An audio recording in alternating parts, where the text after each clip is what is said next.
Welcome to The Explainer. Today, we're jumping right into a pretty massive contradiction in how we all think about success and money. If you were to ask someone on the street what it takes to build real, substantial wealth, they'd almost certainly tell you it takes ironclad discipline, relentless hustle, and just an incredible amount of willpower. But, well, the data tells us the exact opposite. The completely counterintuitive truth here is that the richest people actually use the absolute least amount of willpower. Think about it for a second. Our culture absolutely loves the montage, right? The aggressive stock trader yelling on the phone, the crypto charts spiking to the moon, the startup that just explodes overnight. Hustle culture constantly tells us that financial growth is loud and exciting. But why is it that true financial growth, when it's actually done right, often feels completely uneventful? Why does a successful wealth-building journey look less like an action movie and way more like a blank calendar? The divide between perception and reality here is just staggering. We completely buy into this myth of the active, highly disciplined investor, the person who wakes up every single day and makes this conscious, grueling choice to save and invest. But the reality? True wealth is actually built by engineering a system where you make as few daily decisions as humanly possible. The goal isn't to somehow manufacture more discipline. The goal is to require fewer decisions. By taking that daily choice totally out of your own hands, you literally remove human error from the whole equation. Which brings us to part one, the psychological villain. Okay, so when we break our financial resolutions, what do? We tend to beat ourselves up. We think we're weak or that we just lack focus. But the truth is we aren't weak at all. We're actually just battling our own evolutionary biology.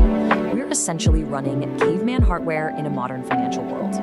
Enter a concept called temporal discounting, or hyperbolic discounting as it's sometimes called. Our brains are quite literally hardwired to prioritize immediate gratification over our future self-security.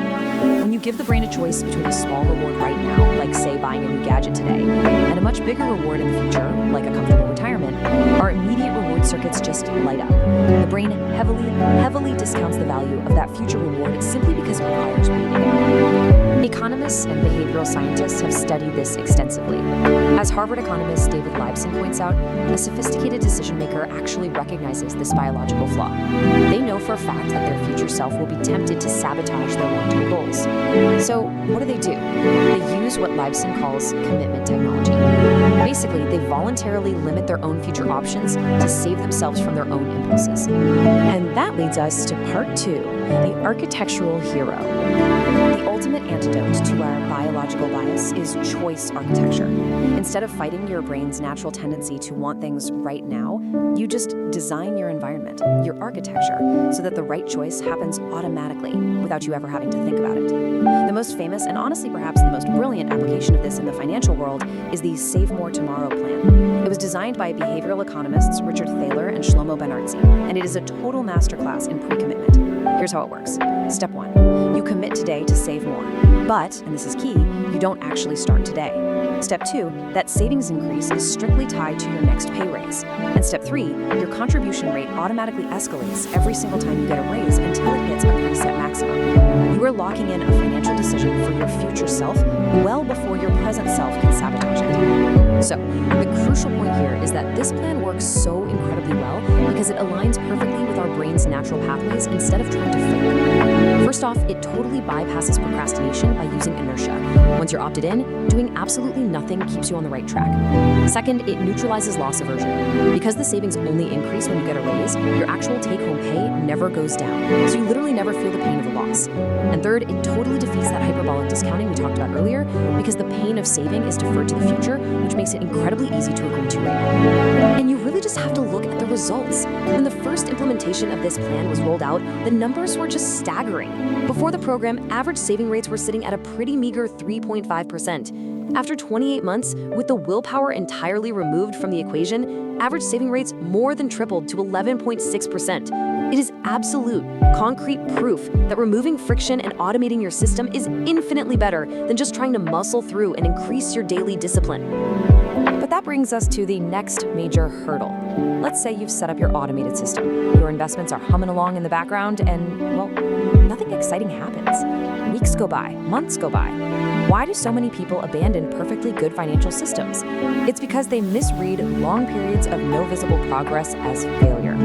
When that initial rush of taking control of your finances fades, you're left with the day-to-day reality, which is, frankly, completely uneventful. Welcome to Part 3, the boring middle. To understand why this middle phase is so uniquely tough to get through, we have to look at the psychology of habit formation. There's this stage that researchers call the plateau of automaticity. This is the phase where your automated financial habits are doing exactly what they're supposed to do, but because it requires zero effort and generates zero immediate thrills, your brain starts to wonder if you're doing something wrong. You start to feel the itch to tinker.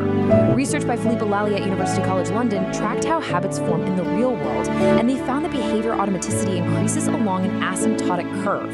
In the beginning, every repetition makes the behavior much more automatic, but eventually the curve just flattens out into a plateau. It stops getting easier, it stops feeling new, and it just becomes this invisible background process. And here is the real kicker.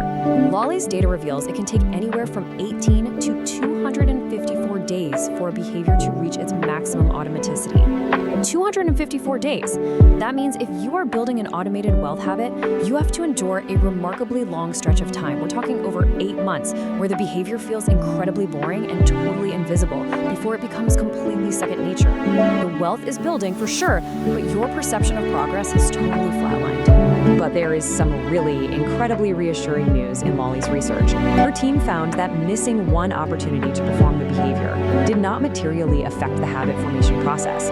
Basically, you do not need perfect daily discipline. If you have an automated system and you have to pause it for a month because of a medical emergency, or you make a single impulsive purchase, it won't derail the long-term automated habit system you've built. The core architecture remains totally intact. Because of all this, we really need to reframe our mindset completely. We've been conditioned to think that if we aren't actively sweating over our spreadsheets or day trading stocks, we are somehow failing at building wealth. But you have to see the long periods where it feels like nothing is happening, not as a symptom of failure, but as the ultimate proof that your automated wealth engine is working perfectly. The boredom is the success. The lack of daily decision-making is the victory. Which leaves us with one final crucial thought to reflect on today. If constant discipline is a myth and willpower is just a depreciating asset, it's time to stop relying on motivation. You now know the science behind temporal discounting and the immense power of choice architecture. So, what single financial decision can you automate today so that your future self literally never has to make a choice? Fire your willpower, build your system, and let the boring middle make you wealthy. Thanks for joining us for this explainer.